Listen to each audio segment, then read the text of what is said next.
Good evening, ladies and gentlemen. Welcome to the latest episode of Inside the Bubble. I'm Brandon Spratt, as always, joined by Matt Harrington. Matt, we're now into February. It's the best month of the year for high school hockey for sure. And we, of course, had a big matchup this week, Minaka against Yetta. You got to take the call for that one, and, well, we can hear it a little bit in your voice. We know it was an exciting game, and it was a great game to join you for as well. Yeah, absolutely. It was a good one, as you can tell. My voice definitely not at 100%, but certainly going to power through it, and that was a lot of fun. There were some other really good games on the docket as well, and so we'll get into those here in just a moment. But a lot of fun between Minnetonka and Yetta.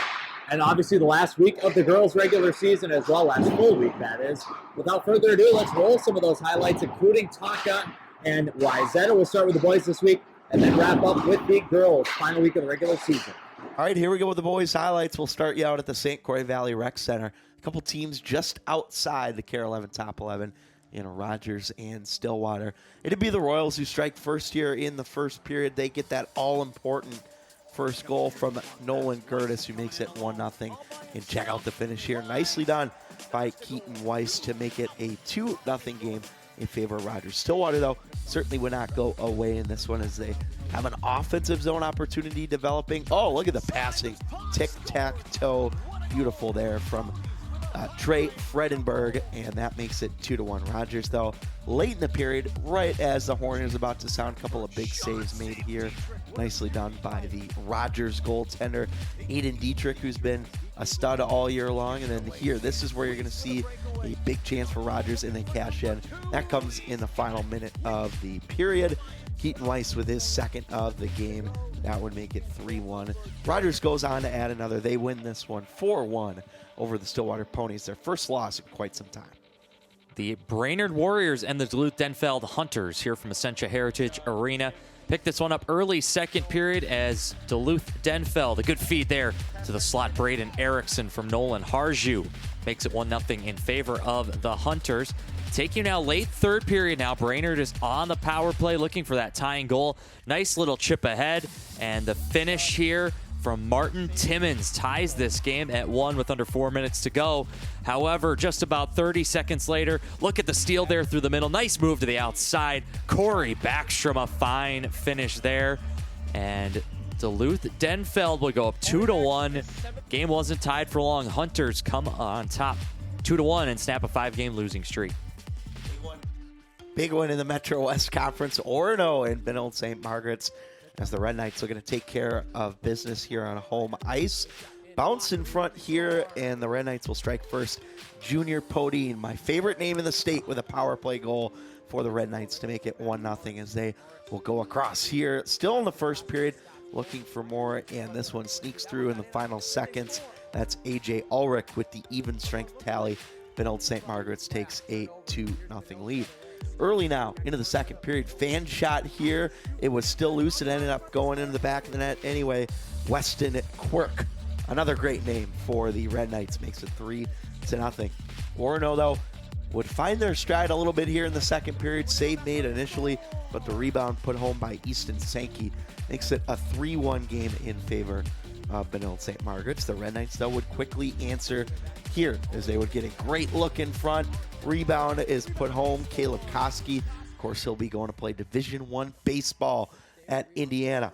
Now Benilde St. Margaret's with a 4-1 lead at this point, still in the second period. This was the second of 3 goals late in the period for the Red Knights. That's Ben Norris with the goal. And then the Red Knights would get another one here from Cameron Kirshner to make it 6-1 after 2 periods of play. Orono, though, would not go away in this game. They ended up getting a couple of goals here in the third, and here's the first one. Nice takeaway. Rebound ultimately put home. Rory Cavern, power play goal for Orono. That was just 10 seconds into the period, by the way, and the Spartans would get another one here as you're going to see this one deflect. Took all sorts of bounces. John Engebretson gets credited with the goal. It ended up being a 6-3 final, but a very quality 4th consecutive win for Benilde. Morehead travels up to Roso. Section implications, as we like to say, in this one. In the first period, Morehead, look at them in the all-orange kits for this one. Brandon Mickelson, the stud sophomore for Morehead, hammers home there to put the Spuds up 1-0. Opening minute now of period number 2. Nice little tic-tac-toe play to the front. Noah Ernest, potential Mr. Hockey candidate, certainly for the Roso Rams, ties this game at 1. And look at this beautiful solo effort. Brennan Johnson for Roso puts the Rams up 2-1. This is right off the ensuing faceoff. You see the faceoff, and Roso, they're going to go try to chase this one down. Turnover there right on the Polaris logo, and a steal and a score. Braden Thingvold with the goal off the feed for Brennan Johnson. 2 goals in 11 seconds makes it 3-1 Roso. Morehead, though, gets one back here. Tyden Bergeson just past halfway in the second period. We got ourselves a game heading to the third. Opening 2 minutes of period 3. This one banked in off the goaltender from down low. Tyden Bergeson gets a second, and Morehead ties the game at 3. But now it's Roso on the power play. Alex Ballard from the point rips that one home. Nice celly to boot, and it is 4-3 Rams. We take it now into the final minute, still 4-3. Watch the turnover here, and just a seeing eye little backhander. Jake Halverson finds the net. Huge win for Roso. They avenge the loss to Morehead earlier this season. Strong record means they have a good case for number 1 in the section. Yetta Minaka, the one we've all been waiting for, round 2. It's the first period in this one, and the Trojans are going to strike first. That one coming from Jake Matson, who puts home the rebound right after the faceoff. Final minute now of the first period. Yetta with a huge chance the other way. Save is not made here, as that is Eli Moley who makes it a 2-0 game. We're seconds in to period number 2. Skippers down 2-0. They battle for it here. Luke Gary puts it home, and Minnetonka is back in this one at 2-1. 8:10 to go in the period. Check out this sequence, folks, right here from Minnetonka. Goaltender Hunter Bauer, he's going to make about 2 saves initially, and then the third stop is made here. Then another chance from the point is going to trickle wide. Just chaotic. Keeps it, though, at a 2-1 game. Minnetonka, though, had a 2-0 right here, as that was Ashton Schultz who puts it home. That makes it a 2-2 game. Minnetonka would add a third in that period. We go to the third now of a 3-2 game. Yetta looking to try and tie it. Loose puck here. Goaltender out of position. Reese Wallen capitalizes to make it 3-3. And then Yetta wanting to get the lead back here. And yes, this very good third line for the Trojans gets one, as Eli Moley with his second of the game makes it a 4-3 lead for Yetta. But here, check out this pass. You have Javon Moore streaking down that wing for Minnetonka. Just gets enough of it on the stick, puts it home. A beautiful finish for the Gopher commit, Javon Moore. That makes it a 4-4 game as we go down to the final minute of regulation. Moldy with the shot, the save made Bauer, and a great rebound chance as well to keep this game tied as we go into overtime. 2:53 left on the clock here, or roughly that time. Face-off win here as Robbie House is going to slide this one over to Danny Clares, who snipes it. And there's your overtime winner. The Skippers come back. They stay unbeaten and get a huge win over their Lake Conference rival, Yetta. Second overtime win this season for the Skippers as they stay unbeaten. We go to Hockey Night Minnesota from the Breck Anderson Arena. Big one with implications in Section 5A. Breck up 1-0 at this point. Pine City, though, going to tie the game here. That's Rhiannon Ashworth, the leading scorer for the Dragons, to make it 1-1. Breck, though, on the power play now in the first, and they get this to go. Lauren Strothman, one of the many underclass players here that have been leading the Mustangs in points this season. Breck would get another one on the power play, this time from Alexis Ulrich, one of their standout defensemen. Makes it 3-1, but Pine City not going away here, as this one is going to sneak through. That's Abby Agard, and she gets the power play goal to make it 3-2. Breck, though, looking for more here. Oh, check out the dangle in front there by Lauren Strothman. That'd be her second of the game to make it 4-2. Breck, though, going to get another one here, this time from McKenna Schliemann to make it a 5-2 game. Into the third now. Trouble here for the goaltender, Abbott. It bounced off her helmet and then into the back of the net. That gave Pine City some life, folks. And check out this pass right back to the point. And it is a goal for Arissa Rydberg to make it 5-4. Breck would add an empty netter, though, and pull away this one. 6-4 winners are the Mustangs. Absolutely massive game in southern Minnesota on Tuesday night. The unbeaten Northfield Raiders taking on Dodge County, top 5 Class A. McKenna LaFleur, early power play goal. Check out the celly. Absolutely love it. Dodge County goes up 1-0. Into the second period now. Here we go, as it'll be a turnover here. Watch on the breakout. Goes straight to Grace McCoshen coming off the bench. And McCoshen maybe using a little bit of a screen there by the defender. In fact, McCoshen ties the game at 1 for Northfield. Mid-second period now. This one was a lot of pressure early, often, and throughout for Dodge County. And their star, Nora Carstensen, the sophomore, finds the back of the net there with the snipe, beating Macy Mueller, who had a fine game.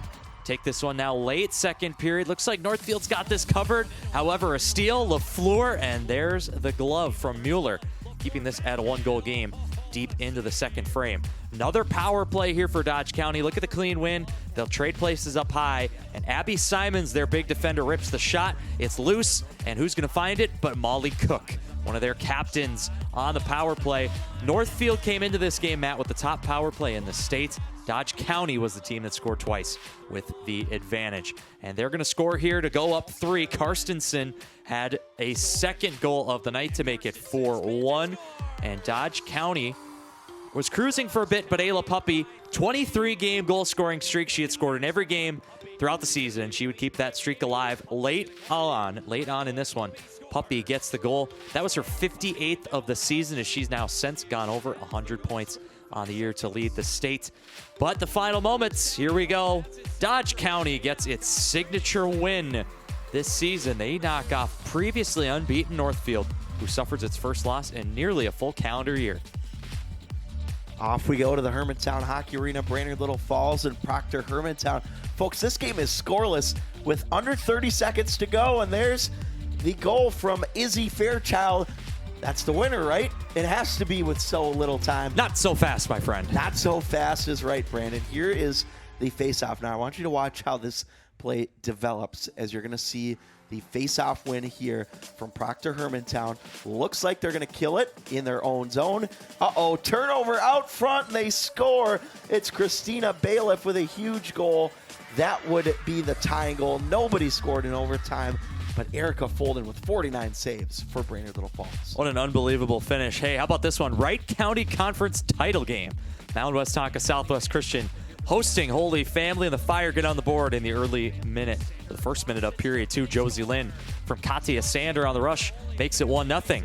Now we go later, second period here. Watch this tip out front by Josie Lynn. Oh, what a save, Ashlyn Roth, the goaltender there. And now it's going to be a chance at the other end, a steal. Swartout kicks out the toe, and we stay at 1-0. Holy Family then would go on the power play. It's worked up high here for Casey Cronin. Her shot is saved, but Ella Sharkey, we've mentioned her on the program quite a bit, seems to be getting herself into goal-scoring positions like that. 2-0 Fire. This is a power play for Mound West Tonka, literally right off the face-off. Greer Hardacre knows what to do with it. Senior Mound West Tonka makes it a 1-goal game, heading into the third with a big goal there. Now early stages of the third period. Great forecheck here by Maddie Braun, who steals it for Holy Family. She banks it back to the point where Lily Defoe finds the back of the net. With about 15 minutes to go, they would pad the lead to 3-1. And Holy Family really suffocating the game from there. They gave up almost nothing in the third period. Fire win the Wright County Conference for the 5th year in a row. Teams with impressive records meeting here. Centennial Spring Lake Park visiting Lakeville South. Big showdown here between South Suburban and Northwest Suburban in the first period with 11:43 to go. Big goal there from Grace Lager to make it 1-0 in favor of the visitors of Centennial Spring Lake Park. This is going to be a scramble in front here. It's chaos, but then it is Katie Ball who assisted on that first goal. She gets credit for the second goal, and Centennial Spring Lake Park goes up 2-0. This time, though, Lakeville South, that is, wouldn't go away. Delayed penalty here. Beautiful finish in front by Josie Grossman. That cuts the lead down to 2-1. But, folks, that's going to be all for this one as the Centennial Spring Lake Park Cougars finish with 17 straight wins to close out the regular season. What a way to win 2-1 over Lakeville South. Certainly, what a year for Centennial, who have not lost since November. How about final Saturday of the regular season? Stillwater's on a major power play against Andover. St. Martin, Josie Lang, one-time clap bomb. She can really rip it from the blue line. And Josie Lang ties the game up at 1. Hannah Christensen had the first goal, by the way, back in the first period for the Huskies. Now it's on the rush for Stillwater. Look at the patience there. Love the patience on the rush from Stillwater's Ashlyn Hoff to put the Ponies up 2-1. Andover, though, would answer back. Tipped home in the slot there by Maya Engler off the shot from Kaylin Mumm, and we're tied at 2 heading into the third period. It's Stillwater back on the power play. Speaking of clap bombs, watch St. Martin here. What a rip. It was tipped home by Addie Finn out front, and it is 3-2 Ponies on the verge of maybe a big win, but Andover, they had something to say about that. Courtney Little circling the wagons, and she's going to beat Lily Timmons here. Look at that. Just nobody out front for Stillwater there covering, and Little ties this at 3. And now into the final minute, folks. Andover is shorthanded. Stillwater here. Watch the shot. It's going to be picked off by Maya Engler.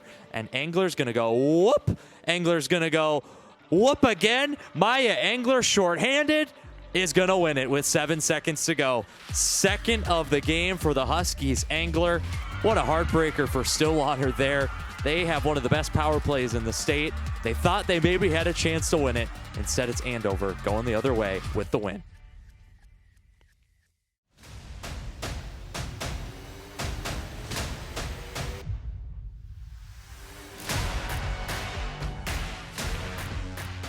One new place, plus 2 of everything, plus 1 budget. Life math is complicated. Financial experts Hi there. make it easier. Affinity Plus. Getting a free streaming trial. Plus, forgetting to cancel it. Life math is complicated. Fewer overdraft fees make it easier. Learn more at affinityplus.org/betterthanfree.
Let's look at our top 5 upcoming Boys Network games of the week. We'll start on Tuesday night, Monticello at Buffalo. A couple teams having pretty good years in kind of the northwest part of the city.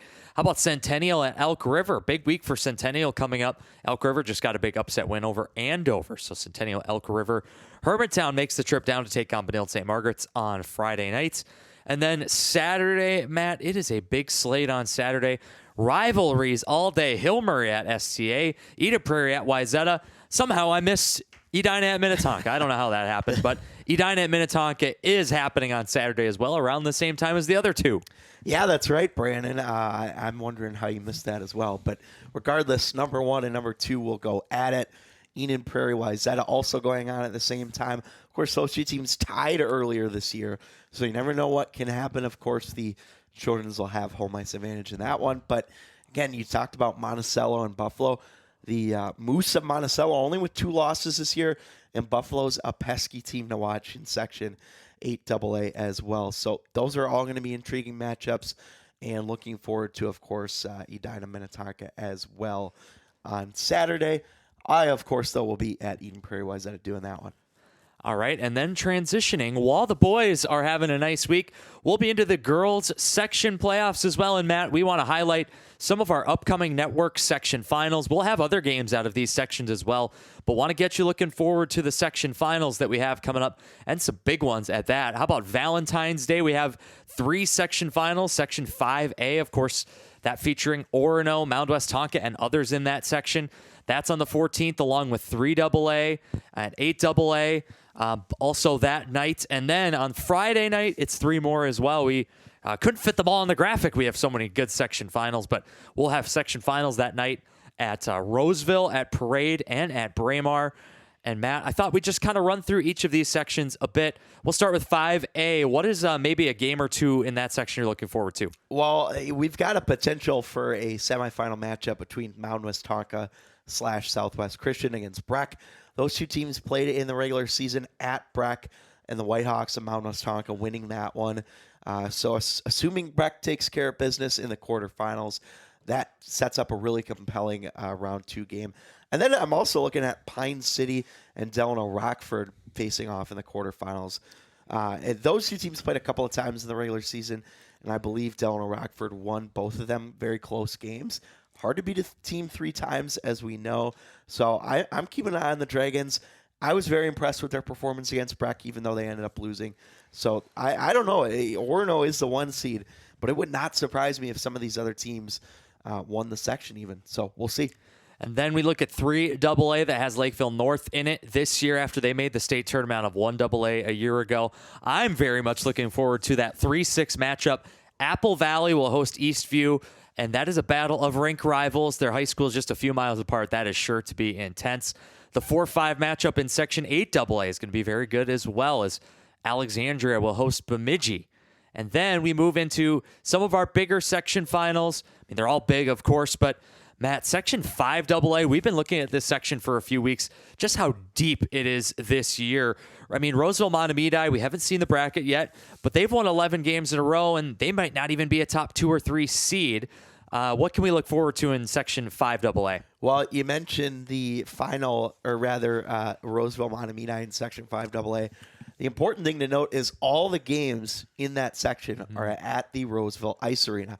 And as a result, that gives the Marauders of Roseville Montemedi home ice throughout the entire section. Not a lot of teams can say that. So I'm really interested to see how that turns out. But of course, you've got Centennial Spring Lake Park, who is red hot. Maple Grove is always a pesky team.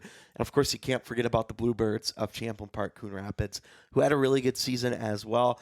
And you throw in some other teams, the section of co-ops, as we call it.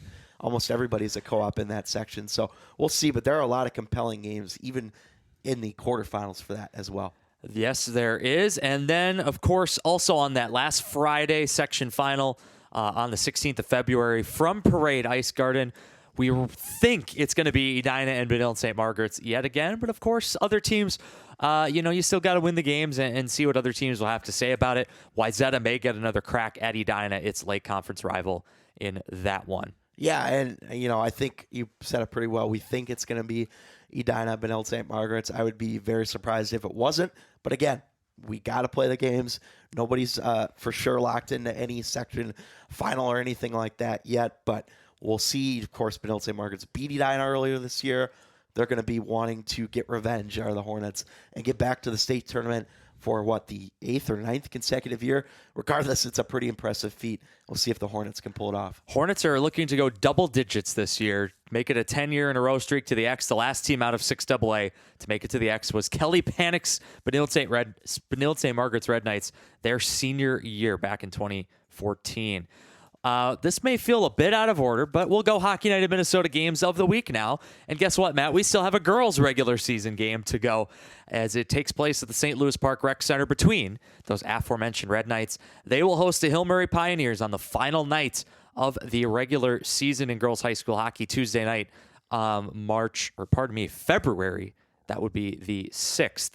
And that will be running concurrently, actually, with some section games across the state. But, Matt, they met. We actually concluded Hockey Night in Minnesota last year as well. with these two teams. It was over at Aldrich Arena. But I really like that these two teams scheduled this game. I feel like it gives them just kind of a launch pad to go into section play. And it's one great big test before the games really start to matter. Agreed. And, one of these teams, unless they end in a tie, is going to go into sections with a loss, maybe a little bit of chip on their shoulder to try and get back in front and win their section. But again, Benilde St. Margaret's, Hill Murray, very evenly matched.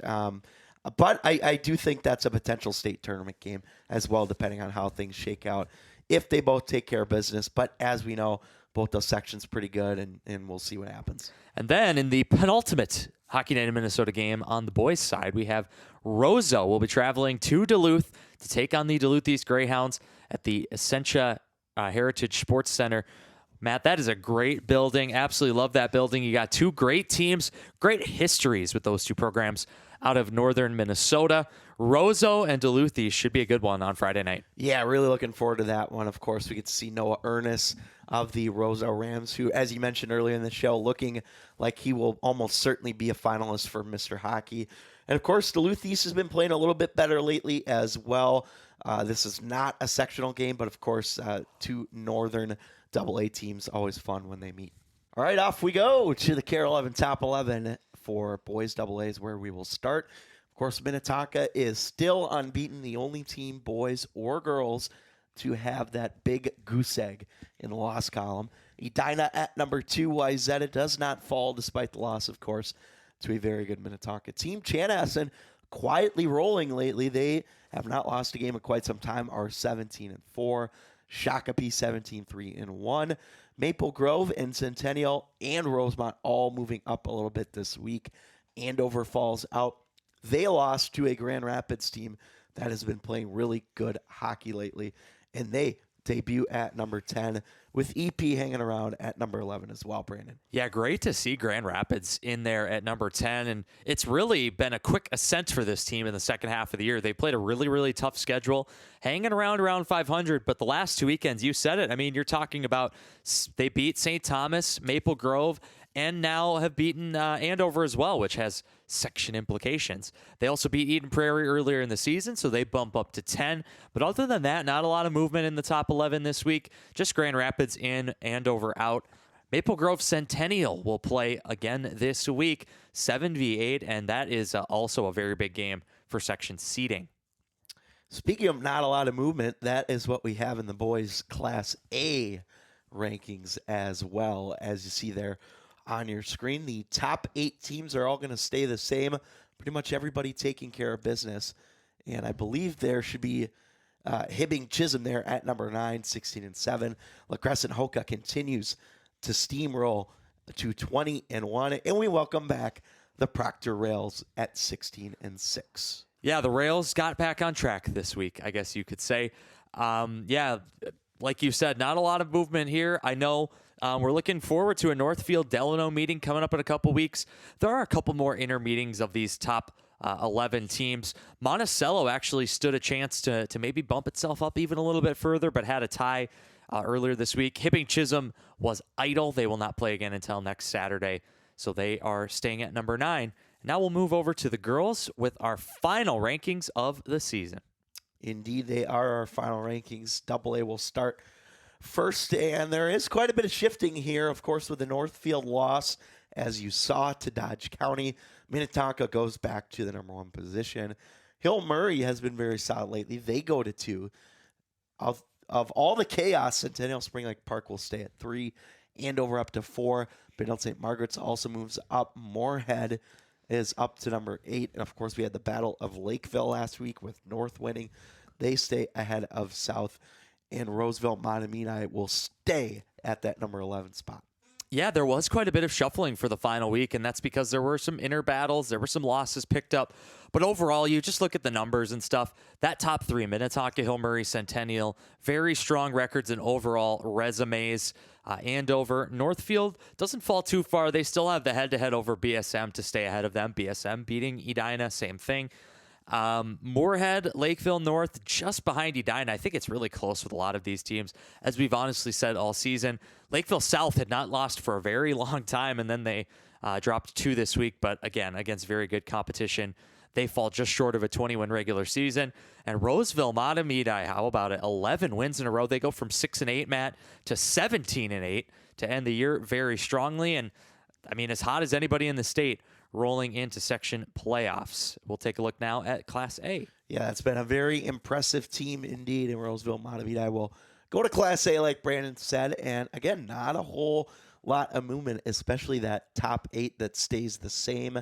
Dodge County did end up losing to Simley not too long after they lost to Northfield, but they do not go down.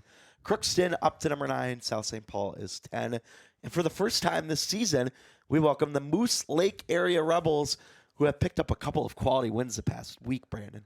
They sure did. I mean, they beat Deluth Marshall in their second meeting. Got a great goaltending performance there for Mallory Hartle. And then they beat Pine City, who was also under consideration for that 11th spot in the last week. So Moose Lake is very hot going into sections. They could run into Deluth Marshall yet again for a third time in Section 7A play. And Deluth Marshall gained the 1 seed over Proctor Hermantown despite that head-to-head. The record was obviously stronger for the Marshall Hilltoppers there. And then Dodge County, despite the loss to Simley, they also still did earn the 1 seed, although they fall just short of a 20-win regular season. Holy Angels and Orono kind of traded that top spot pretty much all season long. And the Stars, with their season split with Orono, they had a good performance against Hill Murray this week, actually, that keeps them at the top spot despite the loss. But Matt, looking at this group, only one team in Class A ended up with a 21 regular season. That was the Deluth Marshall Hilltoppers. I think we're in for some very competitive section and state tournament games. Yeah, and I'd agree with you there on Duluth Marshall. Again, the schedule, maybe not as strong as some of the other teams, but anytime you see over 20 wins, it's extremely impressive. Probably going to match up with Proctor Hermantown, but again, Moose Lake has something to say about that along with some of those other teams. I'm keeping an eye on Breck as well. As I mentioned earlier, I would not be surprised to see the Mustangs in the Section 5A final. That is going to do it for the latest episode of Inside the Bubble. Be sure to check out our social media this week, especially X and Instagram. We'll be updating the girls section brackets as games commence throughout the week. And Matt, here we go. It's officially playoff time. The girls section start this week, and very much looking forward to it. The best 4 to 5 weeks of the year coming up. Yeah, absolutely. And I think especially on the AA side, it's very wide open this year, a lot more than maybe it has been in the past couple years. And I'm expecting a little bit more upsets this year in the section playoff. Last year was pretty straightforward, mostly the top seeds winning. I think that changes a little bit this year, so we'll find out. We sure will. As always, I'm Brandon Spratt, joined by Matt Harrington. Thank you to Pete Wagner, our executive producer. Thanks for tuning in to Inside the Bubble. We'll look forward to seeing you again next week.